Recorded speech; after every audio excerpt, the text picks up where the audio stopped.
Good morning বন্ধুরা, back to my channel মানসী ব্লগে সবাইকে স্বাগত থাকলো। তো তোমরা সবাই কেমন আছো? নিশ্চয়ই ভালো আছো। তো আমরাও সবাই খুব ভালো আছি। আর পুজো এসে গেছে, এই জন্য পুজো আসার জন্য পুজোতে তো রুম সব কিছু পরিষ্কার পরিচ্ছন্ন করে রাখলে একটা পুজোর যে গন্ধ গন্ধ ওই যে ভাবটা, ওটাই মনে হয় না যে হ্যাঁ পুজো এসে গেছে, সাফ সাফাই করতে হবে, রুম পরিষ্কার করতে হবে। তো ওই জন্য ওই বিষয় নিয়ে আজকে ভিডিওটা করছি। আর আমার রুমের দেখছো বন্ধুরা যে আমার রুমের পর্দাগুলো সব আজকে খুলে দিলাম, যেহেতু আজকে রুমগুলো পরিষ্কার করব।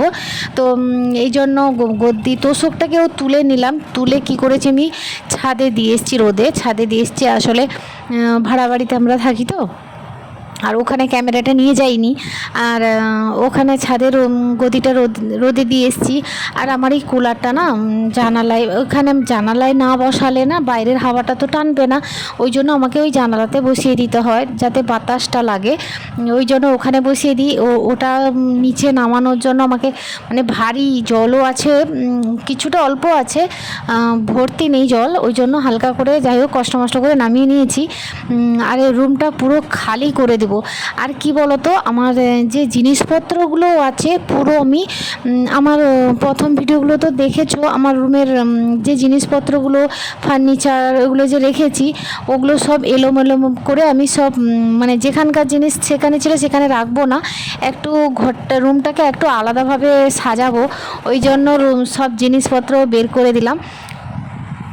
আর একা তো জিনিসপত্র, এত জিনিসপত্র টেনে বের করানো, তারপরে রুম পরিষ্কার করে আবার জিনিসপত্র রুমের ভিতরে ভরা, মানে একার ক্ষেত্রে খুবই কষ্টের ব্যাপার। তো আমাকে একাই তো করতে হবে, আর তো হেল্প করার মতো সেরকমও কেউ নেই। আর আমার সংসারের কাজ আমাকে নিজেকেই করতে হবে, ওটা ভেবেই করা। আর ড্রেসিং টেবিলটাও বের করে দিব, মানে ঘরের ভিতরে যা জিনিস আছে সবগুলোই আমি বের করে দেব, দিয়ে ঝাড়লে এবার পরিষ্কার সব সময় করে রাখা হয়, তারপরেও দেখবে পেছনে কোথায় ফাঁদ থেকে যায়। ওই জন্য পুরো জিনিসপত্রগুলো বের করে যখন পরিষ্কার করবে না, তখন দেখবে মানে পুরো রুমটাতে যেন একদম পরিষ্কার ঝকঝক করছে। ওই জন্য আমার রুমগুলো মানে রুম থেকে সব জিনিস বের করে দিই।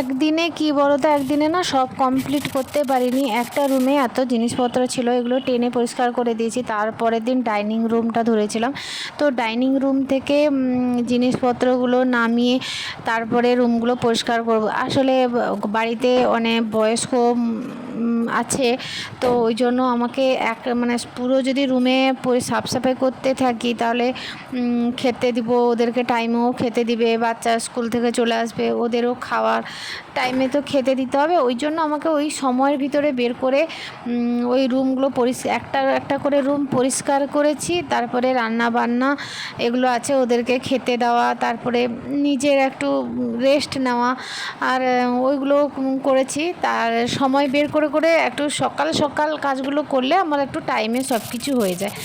তো আমি একদম খুবই সকালে বাবুকে স্কুল বের করে দিয়ে একদম সকাল সকাল আমি কাজে লেগে পড়ি, তো এই জন্য আমার এতটা লেট হয় না। আর ডাইনিং রুমটা আজকে সাফ সাফাই পুরো করে দিলাম। ডাইনিং রুম, তারপরে আর একটা রুম, কিচেন রুম, এগুলো সব একসাথে পরিষ্কার করে দিয়েছি ওই একদিনে।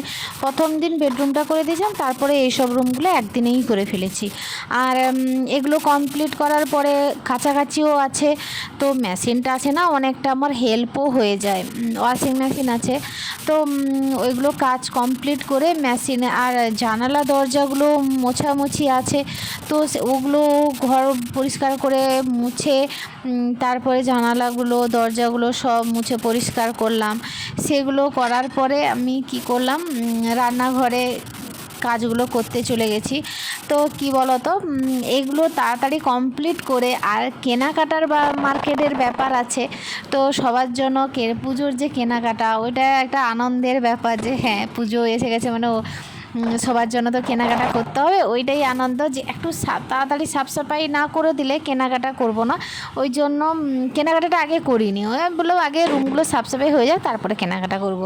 তো ওই জন্য আজকে পুরো কমপ্লিট করে তারপরের দিন মার্কেটিংয়ে গেছিলাম। তো মার্কেটিংয়ের ভিডিওটাও দেখাবো তোমাদেরকে। আলমারি, শোকেস, ড্রেসিং টেবিল, আলনা এগুলো সব পরিষ্কার করেছি। আর ইয়ে দিয়ে কলিং দিয়ে পরিষ্কার করে দিলাম। পরিষ্কার করে দেওয়ার পরে আর যে ফুলের যে টপে ফুলগুলো ছিল সেগুলো কী করলাম, সার্ফ জলে ডুবিয়ে দিয়েছিলাম। সার্ফ জলে ডুবিয়ে দেওয়ার পরে কেচে ধুয়ে ছাদে রোদটা হয়েছে ওই জন্য রোদে দিয়ে দিয়েছিলাম।